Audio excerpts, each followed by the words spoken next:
realizing over the 3.5 years since I've been doing this process that I needed to make it more kid-friendly. They're actually presented with documents, whether it be primary, secondary, textual reading, and they're looking at it through the multiple lenses. And basically when I give them their documents, and I'll lead them through the first time. And I do what's called a rough read. And that time they're not actually annotating the document, they're not looking for evidence to support the question they're trying to answer, but they're looking for just terminology they may not know, words, vocabulary words. What were some terms when you would be reading through this document that might have been kind of hard, some words that we didn't understand? And you got to be able to tell me what it means. So, Muhammad, give me one. Submissiveness. Submissiveness, what did that mean, baby? It means willing to obey someone else. Okay. What was another one, Hardy? Benevolent. What did that mean? Means kind and generous. Kind and generous, okay. Dupe? Derive. Derive, what did derive mean? To take or get something from something else. Okay. Carly? Bogus. Bogus, what did that mean? Fake or false. Fake or false. Anybody else? Then they come back together, and that's when we break into and we do our Say, Mean, Matter strategy. When we're looking at the documents to tell us to find textual evidence to support their claim.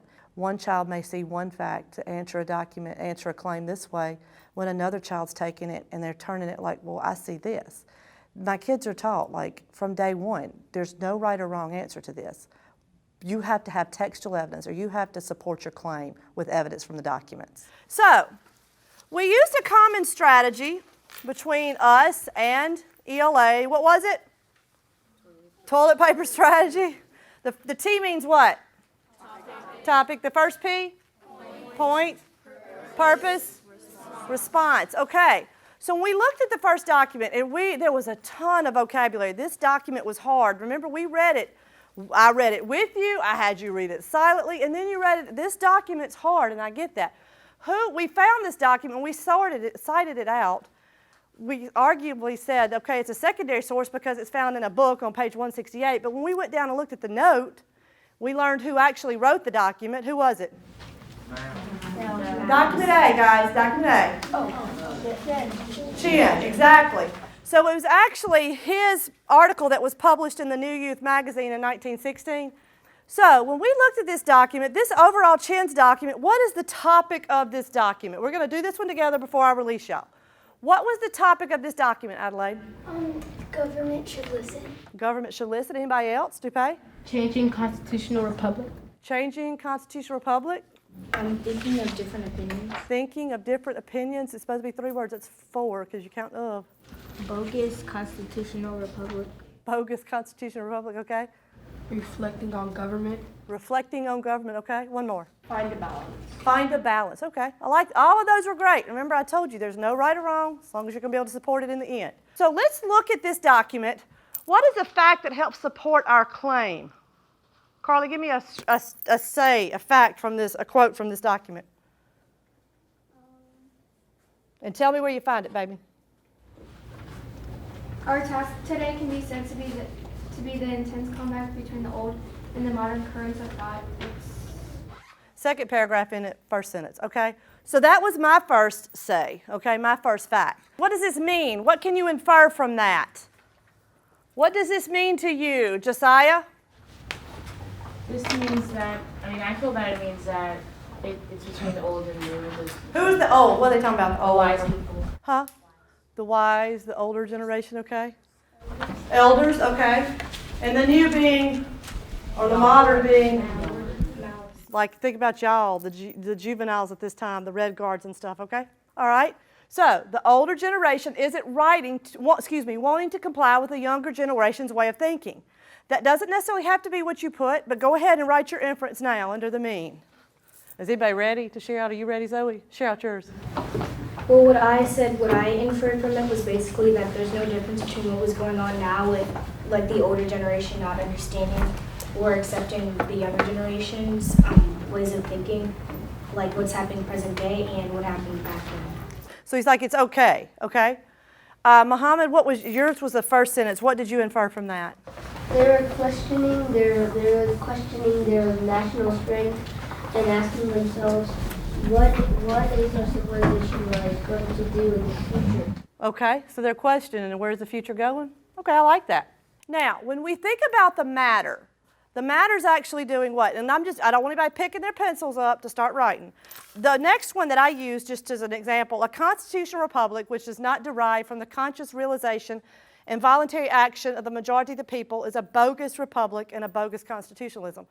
So when we read through this document the first time with me, we talked about how it's talking about if the majority is not for it, then they're maybe saying the law is not valid. But that's, like I said, there's no right or wrong. Did anybody choose that quote? High five from afar. Okay, so when we look at the matter, when we're answering our question, I don't want to see this matters because.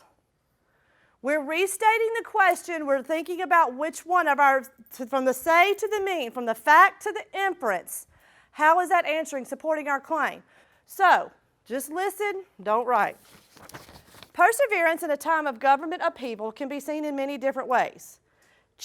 Remember Chen's the author of this document. Chen's idea is that one chooses to either conform or not conform with the government is the deciding factor in how one handles a time of government upheaval. Does that make sense? Is that necessarily the right way to do it? However you choose, but as long as you see, you restating your question with your claim. Oh, the Chinese Communist Party. That's important. Made by Chen, right? And Mao? Yeah. No, it was made by Chen and then Mao took it over. Yeah. That's what happened. Alright, so what could be the That's why he still favors Mao on this. Alright, now we need to work on the math. Okay, the question was, how do you persevere In the time of government upheaval.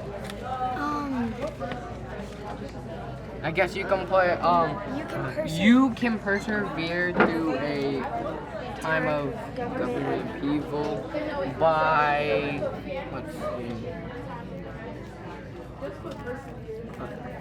oh no, I'm bad. By making choices. To lean either To lean either to the by leaning to one side of the argument. yeah. or by choosing a side? By choosing a by side. choosing a side of the argument. So just don't even worry about fan or the author. And it really doesn't really matter which side will win. It's which side you believe in. So this means that when Growing up when Mao was the chairman. yeah, so this means when Keo was growing up, Mayo was the chairman. Mayo. Mao was the chairman, and the way that he governed, he was taught to believe in the revolutionary ideals Okay. and to follow Mao. You want me to do the same? Yeah. So I'll read it. Cool. in New China. Growing up in New China. Yeah. Is there Yeah. What's around New China? China, okay. We were fed with revolutionary ideals. We're with revolutionary. Yeah, ideals. Period. No, it's like this. I meant like revolution in quotation marks. Oh, okay. And then it matters because it's like her saying that she found out his true colors of how he is or something. So should I say she found out? Who he really was. Okay, yeah. This means that even though that even intellectuals were writing gazebos, which insulted intellectuals. Even intellectuals were writing gazebos to insult other intellectuals. And Why would they do that? Say it loud. Say it again, Richard. the intellectuals were writing gazebos to insult other intellectuals. Very good. End quote. Oh, okay. What does that mean? Okay. Now the meat. That means that all she had to do, you don't put that. This means you put her duty was to make Behave correctly and thought correctly. in class, in school. The Red Guard's duty. Since she was a Red Guard, right? Yeah, her red guard.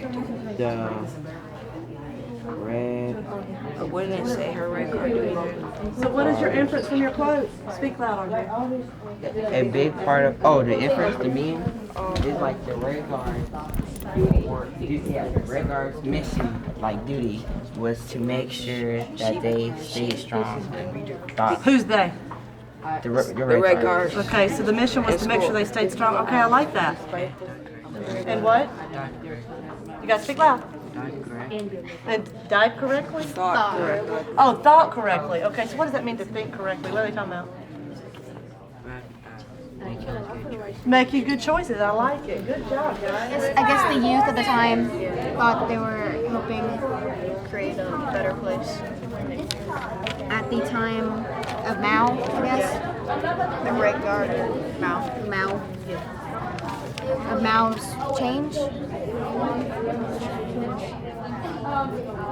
youth at the time of Mao's change thought that they were working to create a better place. That if they rebelled against if they rebelled against the thing that was They believed Mao was always right. Yeah, they believed he was right. They believed that he was right. Anything they believed he was right and that he They would be believed successful. Mao was right. Well, and you could say, and it influenced their day-to-day decisions, like, despite what they Yeah, thought. that's true. Okay. Because they believe. How many minutes or seconds? 30 seconds. So this girl, she is answering Mao's duty because he doesn't want education in China. So she's a red guard, and by making fun of her teachers, the intellectuals, it would fulfill Mao's destiny, I guess, for his revolution. If most of the time you came into a classroom and you were mainly reading out of a textbook and answering the questions at the end of the chapter, how do you think you would feel about social studies in that context versus this particular context? I think that we wouldn't learn at all because we're just reading something and we're not really processing it, and in this, I don't want to say course, but we're pretty much it just is pushed into our minds, it's processed. So it's really easier to learn, and you learn a lot more stuff, and you just know what it's all about. We usually just read to answer the questions, to finish it and get it done. With this, there's nothing to answer. We're just really getting more into it. It helps us format it better, and we know where to put everything, and it's easier just to write it. Each step, the S.A.V.E matter helps me process the information more deeply each time. I mainly have to look for my own answer. I don't have to answer any questions specifically because it's my answer. I wouldn't be really getting anything out of it because I would skim for the answers and then just answer the questions. But this, it makes you think through it. It makes you understand things in a different level, see things in a different way, and that helps us with connecting this to the question that we're trying to answer. It's not enough to know a fact if you don't understand its impact on history and how that skill can transfer. Reading documents closely, learning how to speak and debate on documents, learning how to write, those are skills that transfer directly into the workforce.